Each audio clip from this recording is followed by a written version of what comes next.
Hi, I'm Jeff Halliday, and right now, the group for this particular project has left the camera unattended in my office.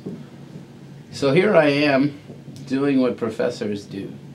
That's drink coffee, grade, and listen to inappropriate music with their door closed, which is what I'm about to do right now.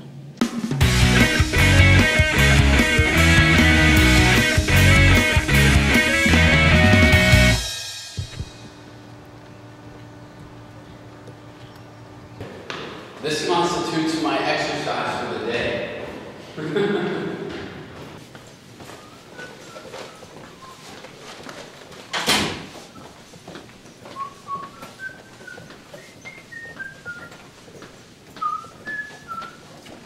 Top of the morning. Good, how are you?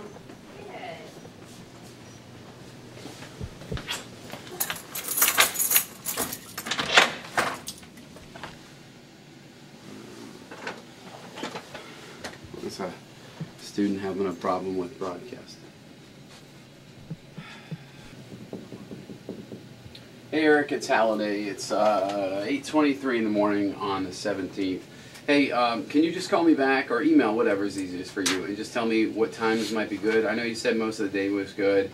If I could stop by to pick that stuff up between anywhere from 12:30 to 2, or 12:30 to 2:30 would work best for me. Just let me know what works in there for you and I'll take care of it. My extension is 2384. Thanks a lot, sir. Appreciate it. Bye.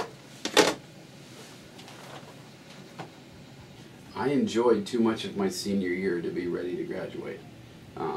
It was a terrible mistake. It cost me. I'm still disappointed in myself, but everything happens for a reason. A friend of mine named Toby said we should go teach English in China. And I said, that sounds kind of cool. So we signed up, and we were going to do it together. And then he backed out. And so I was stuck to do it by myself. I got partnered with a young woman named Tracy Mazer, and off we went. We went in August, right after my senior year of college, and that changed my life. It made me this strong as I think I could have possibly been. I mean, I've never feared anything after that in my life. Teaching English in China taught me that I really loved to teach, so it became dream number 2. 2 professional dreams. One was to be a sports broadcaster. Number 2 was to teach college and do it at a place where I felt that I could make a difference.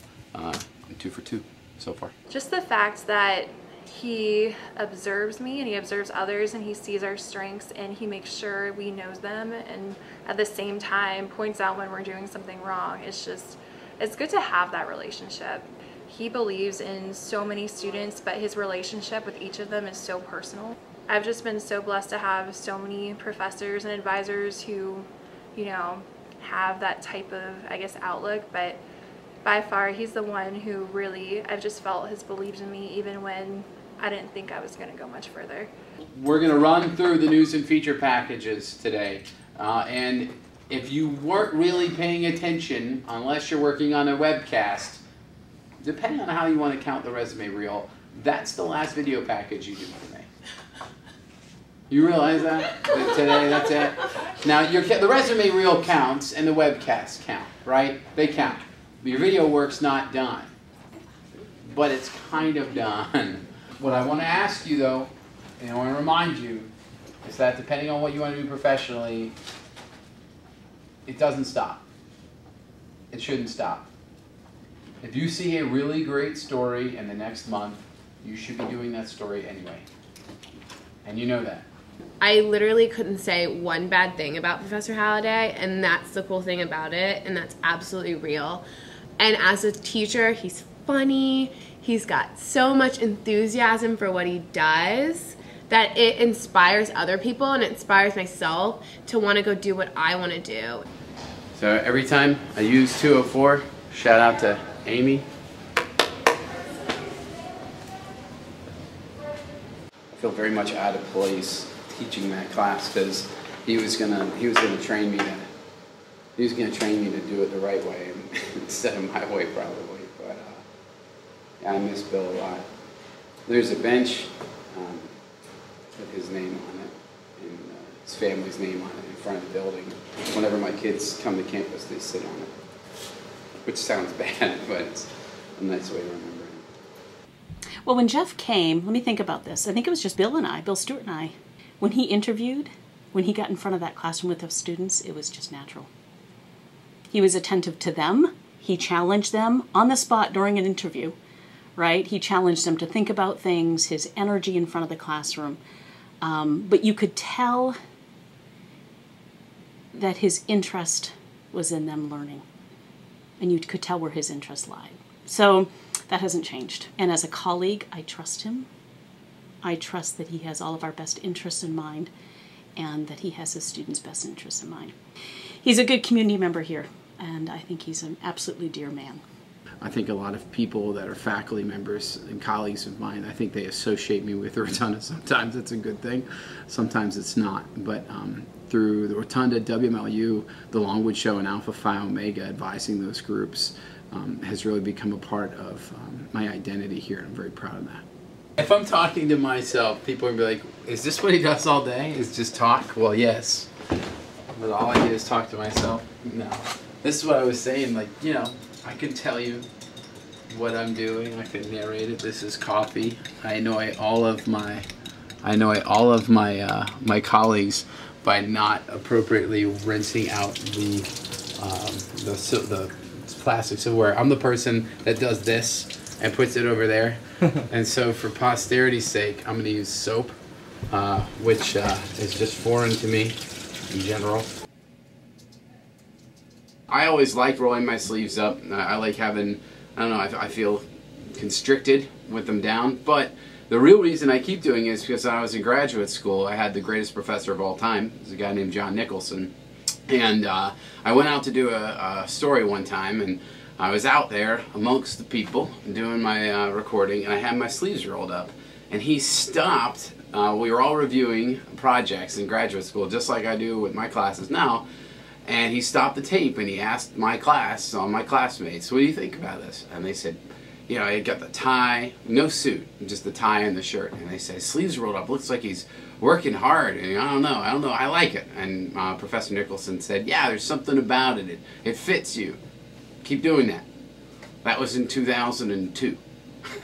So I just roll them up. That's what I do. Every once in a while somebody notices, because they're always, unless I'm wearing cufflinks, they're pretty much always rolled up underneath my suit jacket, which probably makes me look pretty silly when I put my hands up in class and the suit goes all the way down here, but I don't really care. People sometimes dog living in a small community. I think that's until you live in one, and then you get to kind of see how the kids are able to grow together and interact. That's the thing I enjoy the most. It's kind of interesting. You know, I think people from larger cities, and I'm from a bigger city too, they might laugh at that. But I've got a Longwood student, just so happens to be one of my students, a pair of students, one of whom is a communication studies major that's coaching my daughter. I think that's really great. I think that's important that our kids see people that they can recognize and relate to, and that I know that are out in the community helping other people. I think that's awesome. There's several things you should not expect to have until you're 30. Number one, a husband or a boyfriend. Ew. Yes, ew is right. Number two, no car. Okay? And number three, no babies. That's exactly right. That's exactly right. No weddings. Okay, look. If you find the person you want to marry and you're super duper happy, that's fantastic. I got married before I was 30. Did you know that?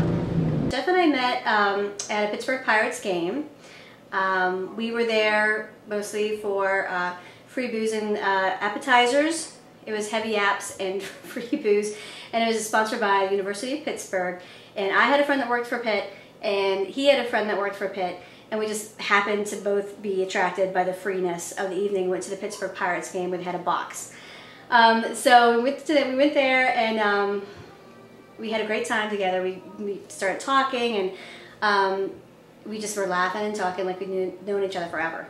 And as I was walking away, I just kind of get this feeling like, wow, I should I shouldn't let him go. I should definitely try to get his number. And we had a great time. Sometimes I like hiding in my office is because my computer screen, as most people do, they do the lame thing where they put pictures of their family in the background. They circle through, and that's cool. That's Kenny. I think you can see him. That's, he's 6, and it'll cycle out here in the next couple of seconds. But there's all kinds of images in there. Family, friends, Assassin's Creed, video game stuff. I mean everything. So there's just random photos of the kids, but yeah, they're a very nice reminder of why I'm here, and that's one of the reasons I like them.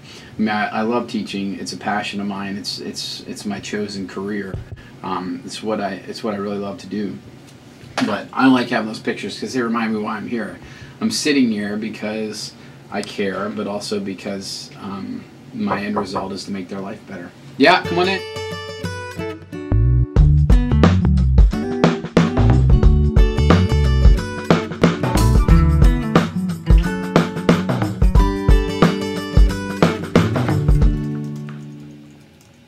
I feel like I should do something maniacal in here. Like, since you're filming me, I feel like I should just sit here and pet Ron Burgundy's hair all day. Is this what students imagine professors do? What will we think of next, Ron?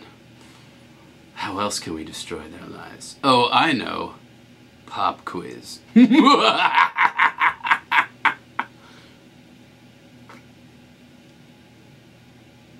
look good.